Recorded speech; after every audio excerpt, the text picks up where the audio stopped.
Təxminən 2 günlük fasilədən sonra şimal rayonlarında hava şəraiti bugündən yenidən dəyişməyə başlayıb.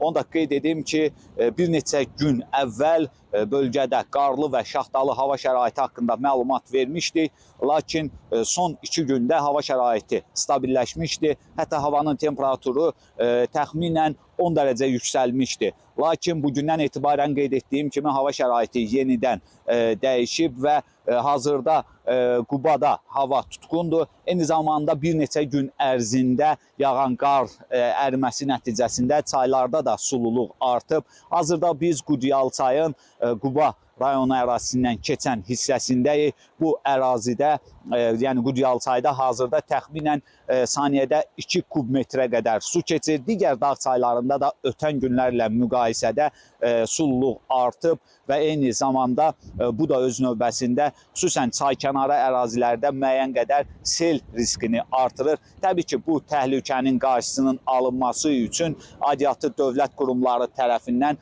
çaylarda məcra tənzimləmə və sahil bərkitmə işləri aparılır. Əlbəttə ki, su axını daha çox çayın orta hissəsinə yönləndirilir ki, bu da çayda belə deyək, sel təhlükəsinin qarşısını almış olur. Hidrometeoroloqlar isə ümumilikdə yaxın bir neçə gün ərzində şimal rayonlarında hava şəraitinin qarlı və yağışlı keçməsi ilə bağlı proqnozlar verirlər. Xüsusən də dağlıq ərazilərdə daha çox qar yağma belə deyək, ehtimalı var və eyni zamanda havanın temperaturu da əvvəlki günlərlə müqayisədə təxminən 8-10 dərəcə aşağı enəcək. Əlbəttə ki, bu da yolların buz bağlamasına səbəb ola bilir ki, dövlət yol polisi əməkdaşları da sürücülərdən ehtiyatlı olmalarını, xüsusən hava şəraitinə uyğun sürət həddi seçmələrini tövsiyə edirlər.